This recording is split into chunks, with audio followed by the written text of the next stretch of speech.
कोई भी competitive exam के लिए तैयारी कर रहे हो, से रेलवे एग्ज़ाम हो, बैंकिंग सेक्टर के एग्ज़ाम के लिए हो, एसएससी के लिए हो, स्टेट लेवल पीसीएस या स्टेट लेवल एग्ज़ामिनेशन के लिए, वो सबसे बड़ा यूपीएससी के लिए हो, इंडियन पॉलिटी सारे एग्ज़ाम के लिए बहुत इम्पोर्टेंट रोल प्ले करते हैं। इसका तो एक स्पेसिफिक पोर्शंस होता है कि कितना क्वेश्चन आ जाएगी। इतने ही नॉर्मल आप कह लो जो कि करंट अफेयर्स या जनरल अवेयरनेस में भी बहुत ज़्यादा क्वेश्चन आते हैं इंडियन पॉलिटी सेक्टर और इंटरनेशनल रिलेशन में। अगर आपकी फंडामेंटल क्लियर है इंडियन पॉलिटी को लेकर, तो कोई भी करंट अफेयर्स आप थोड़ा बहुत रिलेट कर सकते हो वो चीज़ को। इसीलिए मेरा एक जो इंडियन पॉलिटी एम लक्ष्मीकांत की सीरीज चल रही है, सेकेंड सीरीज है। एक ही सीरीज था जो कि मेकिंग ऑफ इंडियन कॉन्स्टिट्यूशन के ऊपर था, साइलेंट फीचर्स के ऊपर। तो ये है आपकी मेकिंग ऑफ इंडियन कॉन्स्टिट्यूशन। इसके रिलेटेड हम क्या क्या चीज़ देख लेंगे, थ्योरी क्या है, रिलेटेडली थ्योरी, एमसीक्यूज करेंगे, कुछ टाइप का एमसीक्यू किस तरीका का एमसीक्यू आ सकते हैं सीवीटी में। मेमोरी ट्रिक्स हमारे लिए क्या होगी उस चीज़ को याद करने के लिए, जैसे कि हिस्ट्री होता है हमारी, वही इंडियन पॉलिटी थोड़ा बहुत स्टोरी, ईयर्स, डेट, आर्टिकल इस तरह सा होता है। तो आपको ईयर के साथ वो रिलेटिव जो कि कंसर्न इंडिविजुअल या ग्रुप को याद करना है।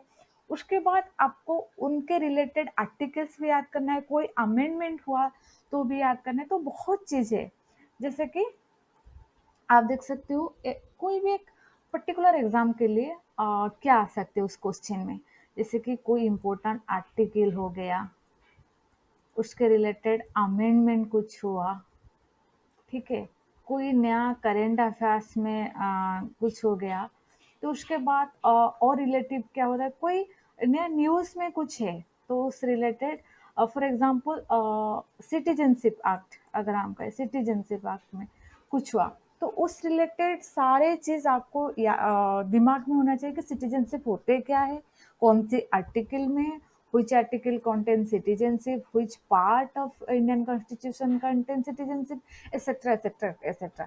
तो आज हम देखेंगे कि हमारा लिए इम्पोर्टेंट क्या है, हम वो सारी चीज़ यहाँ पर कवर करेंगे।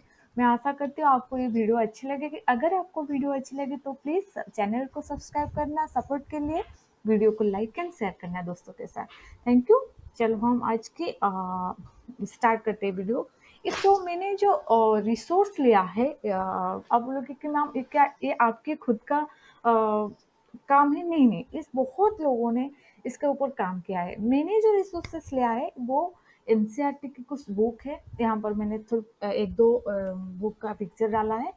उसके बाद एम लक्ष्मण, जो कि माना जाता है कि इंडियन पॉलिटी अगर आप प्रिपेयर कर रहे हो कोई भी कम्पिटिटिव एग्जाम के लिए, तो Indian polity must by Laxmikanth आपको पढ़नी ही पढ़नी पड़ेगी, वो एक बाइबल तरह के है।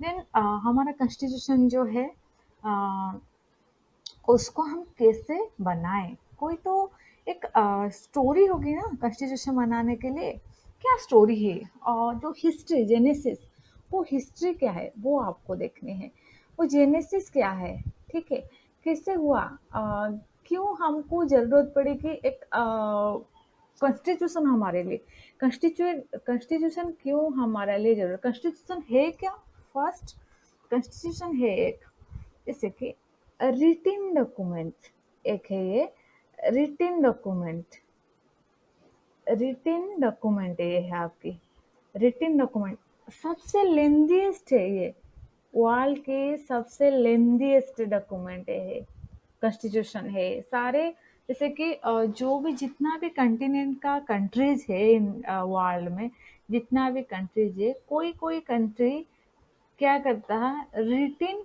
जैसे कि यूएसए का रिटिन है, एंड यूएसए का रिटिन कॉन्स्टिट्यूशन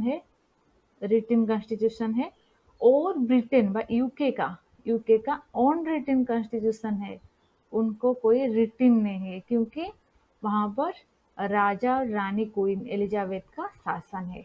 तो इसीलिए आपको हमारा इंडियन कॉन्स्टिट्यूशन जो है वो सबसे लेंदीएस्ट, ठीक है, इंडियन कॉन्स्टिट्यूशन सबसे लेंदीएस्ट कॉन्स्टिट्यूशन है। तो हम देखेंगे कि कौन उनका फादर था, कौन कौन वो कॉन्स्टिट्यूशन में, who is getting the responsibility to make the, कोई तो ऐसा होगा जो कॉन्स्टिट्यूशन को बनाया है, ऐसा नहीं तो ये आप खुद आए, तो who will be the responsible person, responsible person, responsible person कौन है यहाँ पर, हम वो देखेंगे।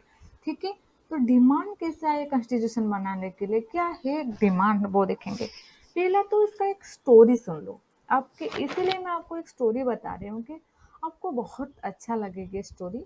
उसके हिसाब से आपको दिमाग में एक क्या बोलते हैं, कंप्लीटली रह जाएगी कि कॉन्स्टिट्यूशन हुआ कहते। 1934 की बात है। कौन सी ईयर? 1934। ठीक है, ये याद रखना 1934। ये आपके एक स्टार है, ये तो एक फूल बन गया, सॉरी। 1934 है। एम एन रॉय, ये जो इंडिविजुअल पर्सन है इनको भी याद रखना, इनको नाम को M N Roy, sorry just a minute, yes 1934। M N Roy, M N Roy. M N Roy कौन है? द फर्स्ट पर्सन जो कि कम्युनिस्ट मूवमेंट इंडिया का, ये भी एक जो कि फ्रीडम स्ट्रगल के समय ये इनका भी अवदान बहुत अच्छा है। तो फर्स्ट ये नहीं, क्या हुआ था 1934 में, आइडिया इन्होंने दिया था कि एक कॉन्स्टिट्यूशन असेंबली इंडिया के लिए बनाने के लिए। क्या बनाने के लिए? एक कॉन्स्टिट्यूशन कॉन्स्टिट्यूएंट या कॉन्स्टिट्यूशन असेंबली। असेंबली क्या होता है? जैसे कि हमारा असेंबली होता है स्टेट में, कुछ लोग इलेक्टेड होते हैं असेंबली में, कुछ लोग इलेक्टेड होते हैं। इलेक्टेड लोग क्या करते हैं, वहाँ पर लोगों के द्वारा चुने जाकर वहाँ पर वो कुछ काम करते हैं, पॉलिटिकली, एडमिनिस्ट्रेटिवली, जुडिशियल, सॉरी जो कि एग्जीक्यूटिव रिलेटेड। तो ऐसे ही एक कॉन्स्टिट्यूंट असेंबली चाहिए हमारे कॉन्स्टिट्यूशन बनाने के लिए। ठीक है, तो फिर क्या हुआ, Indian national Congress officially constituent assembly को फ्रेम करने के लिए 1938 में जवाहरलाल नेहरू के अध्यक्षता में क्या हुआ, आइन से डिक्लेयर किया कि the constitution of free India must be frame. एक कॉन्स्टिट्यूएंट असेंबली चाहिए on the basis of adult franchise. तो क्या हुआ फिर, याद रखना है ये दिन को या ये साल को, 1935 में। उसी समय कौन इम्पोर्टेंट पॉलिटिकल पार्टी, तो हम उसको नहीं कह सकते नेशनल कांग्रेस को, वहां से वो ग्रुप था जो कि काम कर रही थी इंडियन फ्रीडम स्ट्रगल के लिए वो चीज। तो 1935 में जवाहरलाल नेहरू, जे नेहरू ने क्या किया, नेहरू ने क्या किया, ठीक है हम एक कॉन्स्टिट्यूएंट असेंबली बना देंगे। ठीक है, कॉन्स्टिट्यूएंट असेंबली बना देंगे। किसको लेकर कॉन्स्टिट्यूएंट असेंबली होगा? इलेक्टेड मेंबर्स कौन होगी वहां पर? तो एडल्ट फ्रेंचाइज के दौरान हम कॉन्स्टिट्यूएंट असेंबली का मेंबर को इलेक्ट करेंगे। ठीक है, जैसे कि इलेक्शन होता है दौरान वो हम करेंगे। ये याद रह गया, मैं इसको मिटा देती हूँ। सेकेंड थिंग क्या हुआ, the demand was finally accepted. वही उस समय कौन थे हमारे रूल में? ब्रिटिश गवर्नमेंट, यूके ब्रिटिश थे। तो ब्रिटिश से इसका एक्सेप्टेंस भी चाहिए, उनका परमिशन भी चाहिए। तो परमिशन दे दिया। कौन सी, कौन कौन कितने ईयर में?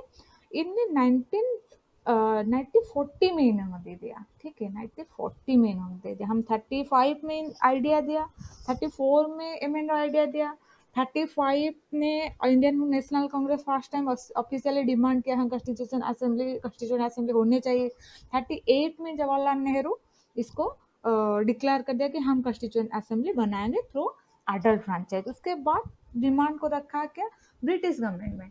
ब्रिटिश गवर्नमेंट के पास हमने डिमांड को किया कि हमने एक कॉन्स्टिट्यूट असेंबली बनाना चाहते हैं, हमको क्या चाहिए, हमको अडल्ट फ्रेंचाइज के दौरान हमको ये परमिशन दे दो। ठीक है, तो उन्होंने क्या किया, इसको हम the demand was finally accepted, इन्होंने एक्सेप्ट कर दिया। कौन सी ईयर में?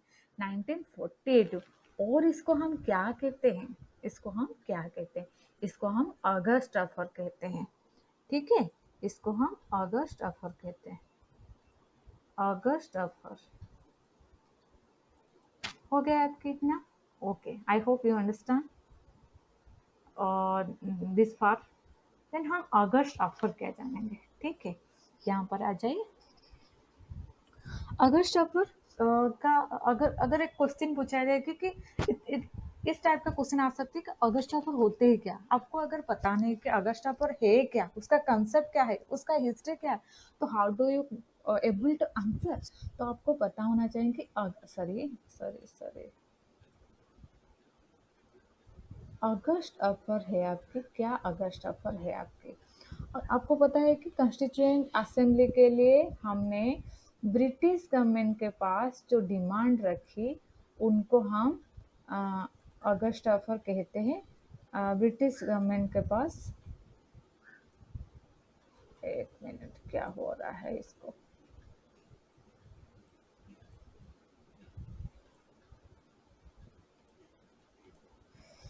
ब्रिटिश गवर्नमेंट के पास हमने ये डिमांड रखी कि हमको कॉन्स्टिट्यूएंट असेंबली के लिए परमिशन दे दो, ठीक है। तो उन्होंने एक्सेप्ट कर लिया, तो इसको हम अगस्त ऑफर कहते हैं। कौन सी साल में ये हुआ, 19 1940 में ये हुआ, ठीक है। ये 1940 में हुआ आपकी, इस साल को याद रखना अगस्त ऑफर की। देन क्या हुआ, इन 1942 में एक हादसा हुआ जो कि सर स्टाफोर्ड क्रिप्स ने किया। क्या, मेंबर ऑफ द कैबिनेट, जो कि ब्रिटिश गवर्नमेंट के कैबिनेट के मेंबर थे, came to India with draft proposal of the British government on the forming of a independent constitution, जो कि ब्रिटिश गवर्नमेंट के लोग ये है 1940। इन्होंने तो 1940 में परमिशन दे दिया, क्योंकि इसको बहुत टाइम लगता है, क्योंकि गवर्नमेंट का काम है। उन्होंने और एक गवर्नमेंट थी ब्रिटिश गवर्नमेंट इंडिया को परमिशन देना। 1942 में किया हुआ सार स्टाफोर्ड क्रिप्स सार स्टाफोर्ड क्रिप्स, लिख दो इसको नोट में।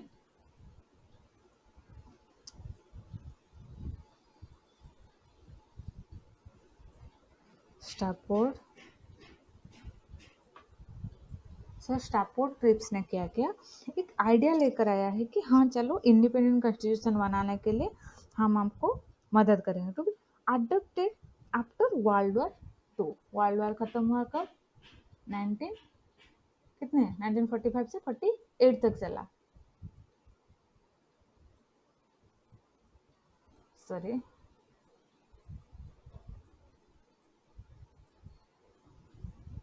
48।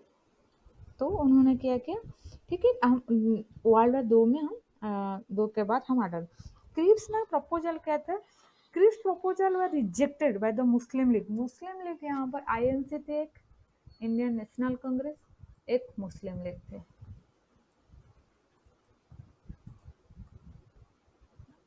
मुस्लिम लीग ने इसको रिजेक्ट कर दिया, नहीं हमको तुम्हारा प्रपोजल नहीं ज़रूरत है।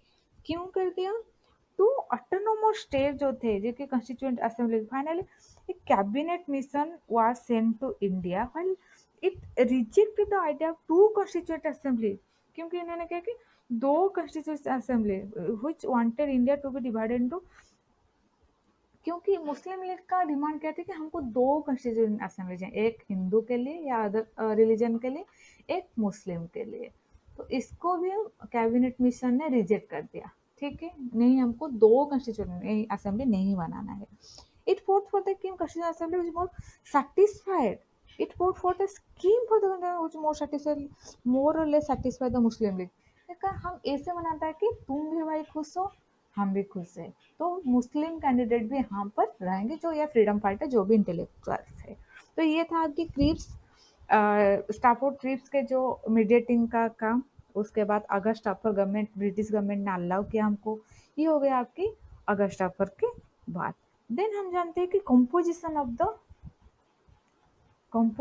ऑफ कॉन्स्टिट्यूएंट असेंबली, कंपोजिशन में क्या है आपकी, कंपोजिशन में आपकी है जो कि क्या, कॉन्स्टिट्यूएंट असेंबली तो हमने बनाने के लिए सोच लिया, ब्रिटिश गवर्नमेंट में अभी हमको सपोर्ट कि हाँ आपको भाई कॉन्स्टिट्यूएंट असेंबली बना लो, या फिर मुस्लिम लीग ने किया कि नहीं हमको दो कॉन्स्टिट्यूएंट असेंबली चाहिए, लेकिन क्रिप्स ने इसको मना कर दिया कि हम दो आपको अलाउ नहीं करती है, टू कॉन्स्टिट्यूएंट असेंबली अलाउड नहीं है, आपको सिर्फ एक ही करना है विथ सेटिस्फाइड, कि आप लोग भी भाई सेटिस्फाई हो जाओ, खुश हो इसमें, ठीक है, ये हो गया।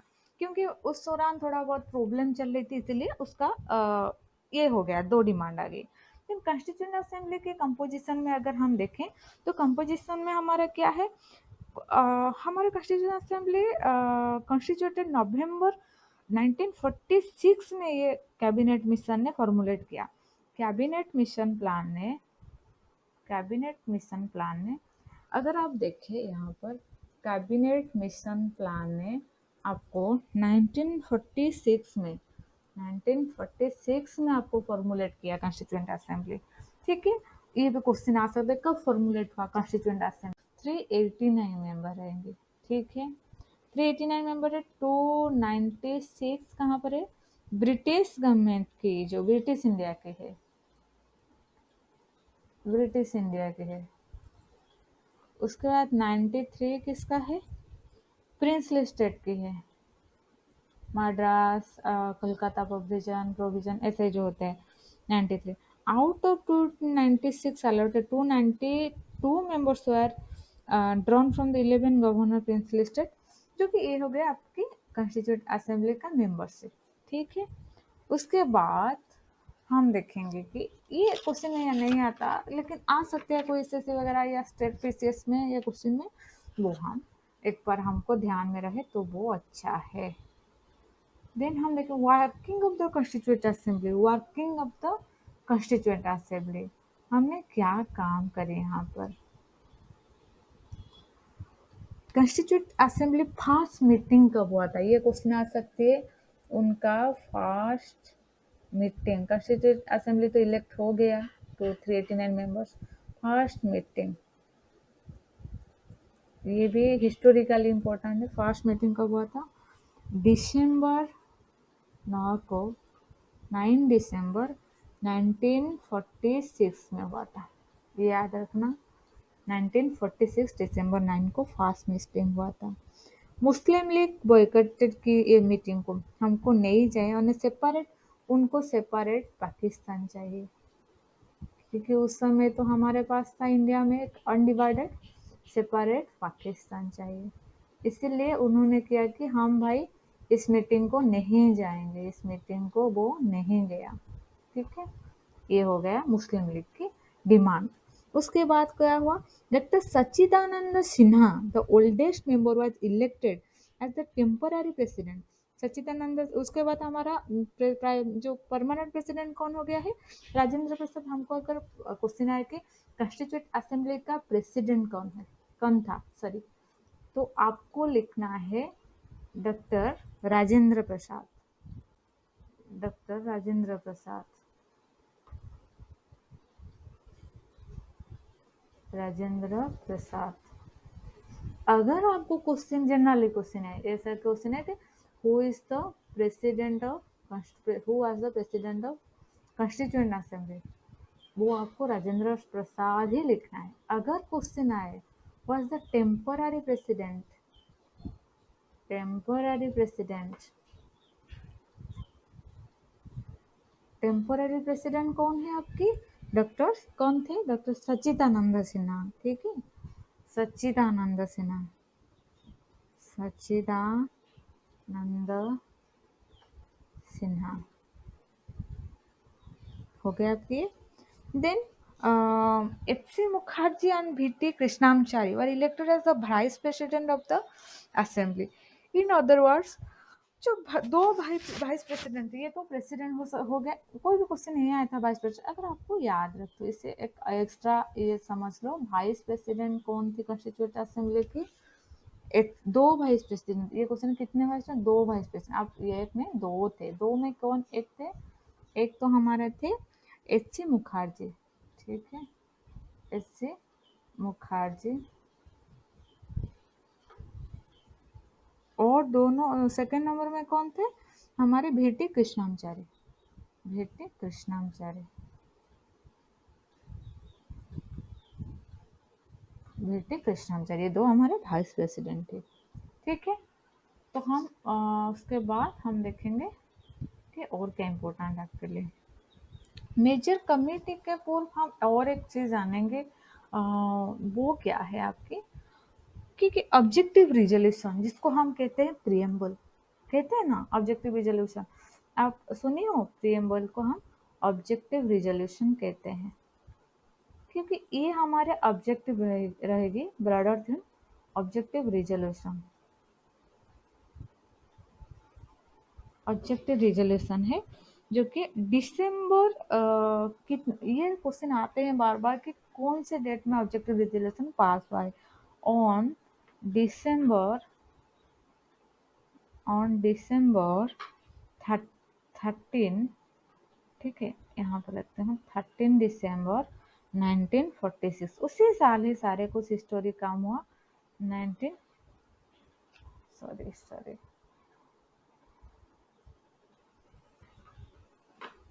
तो ये हुआ आपके 1946 को, ठीक है, ये हो गया आपके 1946 को ऑब्जेक्टिव रिजोल्यूशन, जिसको हम कहते हैं कि हिस्टोरिक ऑब्जेक्टिव रिजोल्यूशन पास हो गया है। मैं कहते हैं कॉन्स्टिट्यूशन का जैसे कि स्ट्रक्चर कैसे रहेगी, और जैसे स्ट्रक्चर क्या क्या चीज उनमें आइटम्स क्या रहेगी, आइटम्स क्या रहेगी, सब्जेक्ट कैसे होंगे उनका, कौन से सब्जेक्ट पर हम काम करेंगे, ठीक है, इतना सारे चीज हो गए थे। फिर हम देखें मेजर कमिटी क्या है, जो कि और एक इम्पोर्टेंट चीज हुआ था, मैं इसको आपको बता देती हूँ यहाँ पर, जो कि भी बहुत इम्पोर्टेंट है आपके लिए, जो कि फंक्शंस हुई थी कॉन्स्टिट्यूएंट असेंबली में।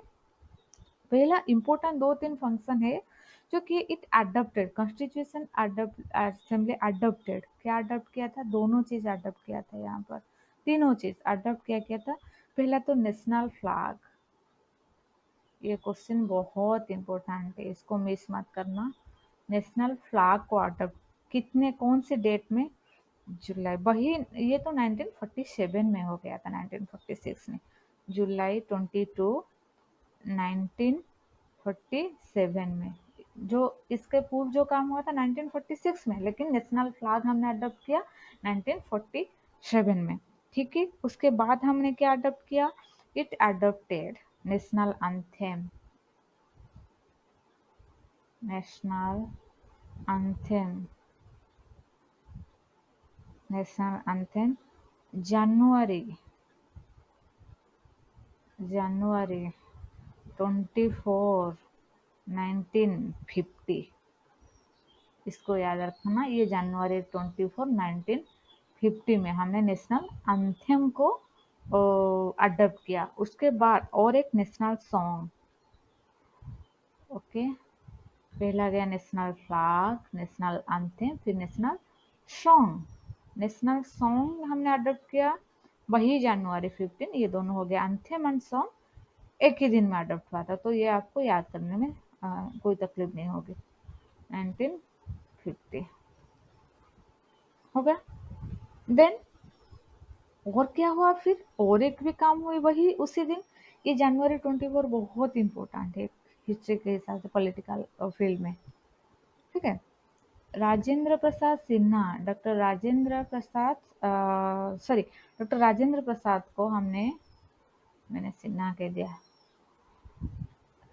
राजेंद्र प्रसाद जी को हमने इलेक्ट किया कौन से पद के लिए, प्रेसिडेंट ऑफ इंडिया। बहुत बार क्वेश्चन है फर्स्ट प्रेसिडेंट ऑफ इंडिया, बहुत पिछले से आते हैं क्वेश्चन प्रेसिडेंट ऑफ इंडिया, हो गया आपकी ये। तो फाइनल सेशन कॉन्स्टिट्यूएंट असेंबली की कितने डेट में ही थी, फाइनल सेशन अगर पूछ गया तो वो जनवरी 24 ही थी, ये भी इम्पोर्टेंट है, जनवरी 24 कितने इम्पोर्टेंट है आपके लिए, 1950 को हो गया। तो जनवरी 24 थी जो कि हमने किया क्या, लास्ट सेशन थी। उसके बाद हम आएंगे मेजर कमेटी, क्योंकि जो भी 389 इलेक्टेड मेंबर थे वो तो ऐसे ही एक रूम में बैठकर आलोचना पर्यालोचना नहीं कर रही थी, they are discussing in different sects, like groups बना दिया गया है, ग्रुप्स को हम यहाँ पर कहते हैं कमिटी, कमिटी बना दिया उन लोगों की। हम देखेंगे कि कमिटी में जो कि बहुत इंपॉर्टेंट है वो चीज़ हम आपको बता देंगे, ड्राफ्टिंग कमेटी, बहुत बार क्वेश्चन आया है कि ड्राफ्टिंग कमेटी का चेयरमैन कौन थी या प्रेसिडेंट कौन थी, चेयरमैन हम बोलते हैं कमेटी का drafting, doctor B R Ambedkar. Doctor B R Ambedkar के ऊपर हम एक वीडियो बनाएंगे जो कि उनके रिलेटेड सारी चीज़ हम कवर करेंगे। आम्बेडकर। ठीक है, आम्बेडकर ने क्या किया, ड्राफ्टिंग कमेटी के एडवाइजरी कमेटी थे on fundamental rights, tribal excluded advisory committee. Advisory committee का चेयरमैन कौन थे, सरदार वल्लभ भाई पटेल। सरदार पटेल। ठीक है। और कुछ सब कमेटी थे, जैसे कि 5 सब कमेटी थे, 5 सब कमेटी, 5 कमेटी थे। और जो इम्पोर्टेंट थे, provincial constituent assembly, Sardar Patel भी थी provincial constituent assembly constitution committee के। यूनियन पावर्स कमेटी के जवाहरलाल नेहरू थे। यूनियन कॉन्स्टिट्यूशन कमेटी के जवाहरलाल नेहरू थे। ये हो गया आपके इम्पोर्टेंट। ये क्वेश्चन में जितना नहीं आता, ड्राफ्टिंग कमेटी के बारे में बहुत बार आता है, एडवाइजरी में भी बहुत बार आ चुके हैं। फाइन। उसके बाद हमारे थे और एक इम्पोर्टेंट थे, fundamental right sub committee. Fundamental rights sub committee, उनके चेयरमैन कौन थी, ये भी बहुत बार क्वेश्चन में आ चुके हैं, आ रही है भी, जेबी कृपालिन। कृपालिन। ठीक है, जेबी कृपालिन जी थे फंडामेंटल राइट्स के कमेटी। एच.सी. मुखर्जी थी माइनॉरिटी सब कम्युनिटी के लिए, माइनॉरिटी सब कमेटी। एच.सी. मुखर्जी, जो कि पहले भी हमें इनके बारे में पढ़ चुके हैं। ठीक है। उसके बाद और जो इम्पोर्टेंट है हमारा लिए, कमेटी तो गया, सारे खत्म हो गया, और क्या है देख लेते हैं। ड्राफ्टिंग कमेटी के बारे में हमने पढ़ा, क्योंकि ड्राफ्टिंग कमेटी के बहुत इंपॉर्टेंट है, इसलिए बार बार क्वेश्चन आता है, इसलिए मैंने एक सेपरेट चैप्टर किया है कि ड्राफ्टिंग कमेटी के बारे में आपको बहुत इंपॉर्टेंटली बता दूं। ड्राफ्टिंग कमेटी में क्या हुआ था, कि कौन सी डेट में या कौन सी ईयर में सेटअप हुआ था। सेटअप इनके कौन से ईयर में हुआ था, वो है अगस्त 29, अगस्त 29, 1947। ये ड्राफ्टिंग कमेटी का सेटअप डेट है, अगस्त 29, 1947। याद आ गया आपको? ठीक है।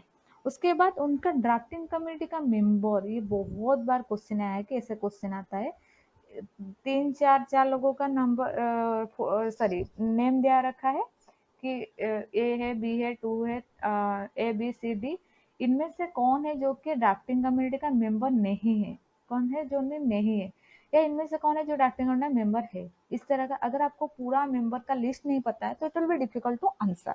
तो आपको ये रट लेना चाहिए कि कौन कौन लोग थे जो कि मेंबर थे। पहला मेंबर थे जो कि चेयरमैन थे, number 1 B.R. Ambedkar, doctor B.R. Ambedkar, ये लिख लो इसको, अम्बेडकर। सेकंड में थे N. गोपाल स्वामी आयनगर,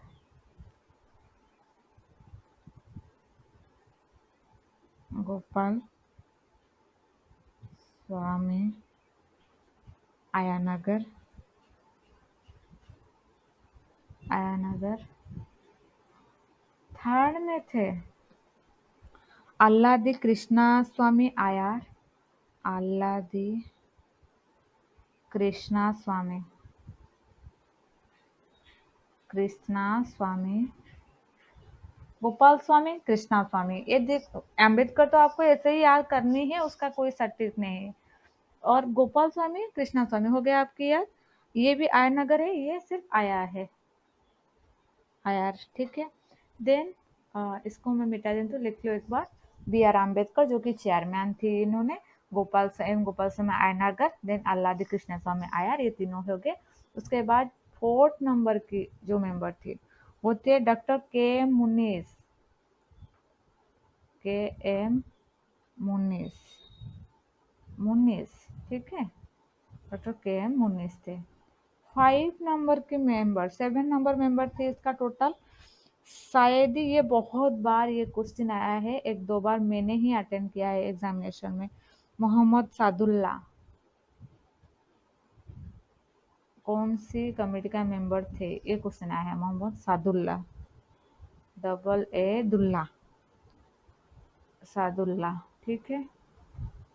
6 में कौन थे, N. माधवन राव, माधव राव। इन्होंने किसको रिप्लेस किया था? ये पहले मेंबर नहीं थे बीआर कमेटी, लेकिन बीएल मित्तर का डेथ हो गया है, जो कि पहला मेंबर थी बीएल मित्तर।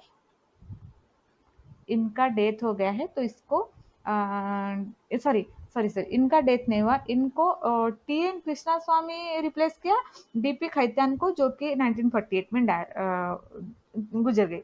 तो इनका बहुत फिजिकल इल हेल्थ हो गया था, इसीलिए बीएल मित्तर ने रिजाइन दे दिया, रेजिग्नेशन दे दिया, के एन माधवन राव ने इनको रिप्लेस कर दिया। 7 मेंबर में क्या हुआ, जो कि 7 member T T Krishna Swami, Krishnamachari, T T Krishnamachari, sorry T T Krishnamachari लिख लो, टी टी कृष्णामचारी। इन्होंने रिप्लेस किया डीपी खतियान को। ये भी क्वेश्चन आ सकते हैं कि ये टी टी कृष्णामचारी किसको रिप्लेस किया, या एन माधवन ने किसको रिप्लेस किया, तो इनके नाम भी याद रख लो। खैतान, खैतान इनको इनका डेथ हो गया था, सॉरी उनका डेथ नहीं, मिस्टेकली बोल दिया, 1948 में इनका डेथ हो गया था। तो इनको टीटी कृष्णा, हमको अगर क्वेश्चन में कितने मेंबर थे, कौन कौन थी, तो यहाँ से 7 मेंबर होते, तो आपको ये क्वेश्चन है इनमें से कौन है या कौन नहीं है, तो आपको परमानेंट मेंबर जो है उनको बताएं, क्योंकि जिन्होंने रिप्लेस कर दिया वो तो नहीं है ना, एंड तक जो है उनको हम दिखना है, ठीक है।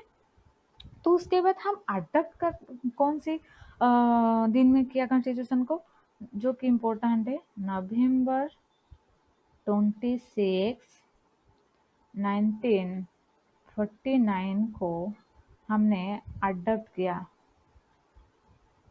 ठीक है। पहला जो ओरिजिनल कॉन्स्टिट्यूशन था, उनमें कितने आर्टिकल थे? आर्टिकल थे आपके 395, ठीक है। कितना शेड्यूल थे? 8 शेड्यूल। ये क्वेश्चन में बहुत बार आ चुके हैं, बहुत अच्छी अच्छी क्वेश्चन में, इसको देख लो, ठीक है। तो अगर हम कहें फादर ऑफ इंडियन कॉन्स्टिट्यूशन, तो हम किसको कहते हैं father of Indian constitution? Father कौन है, पिता कौन है, इनका जनक कौन है? तो B R Ambedkar, doctor B R Ambedkar. हो गया इतना आपको, ठीक है। उसके बाद क्या इम्पोर्टेंट है आपकी, अदर इम्पोर्टेंट जो चीज़ है, इनका कुछ क्रिटिसिज्म भी हुआ था, जैसे कि लॉर्ड विस्कॉन्ट शेमोन ने के it a body of Hindus dominated by Hindus, Hindu लोग ज़्यादा थे, इसलिए विस्कॉन्ट ने बोला है इनको कि एक बॉडी ऑफ हिंदू है,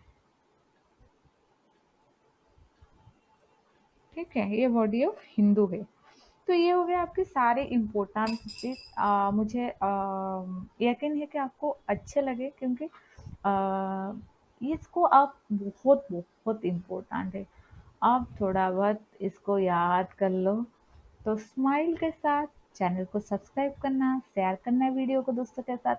इसका सारे जो कि कंप्लीट एमसीक्यू से मैं लेकर आऊँगी। एक बात मुझे एक थ्योरी कंप्लीट करने दो, उसके बाद I will bring so many of question, like 100 MCQ series लाएंगे पॉलिटी में, उसको हम देखेंगे। Wish you all the very best for all of your exam. Thank you, have a nice day.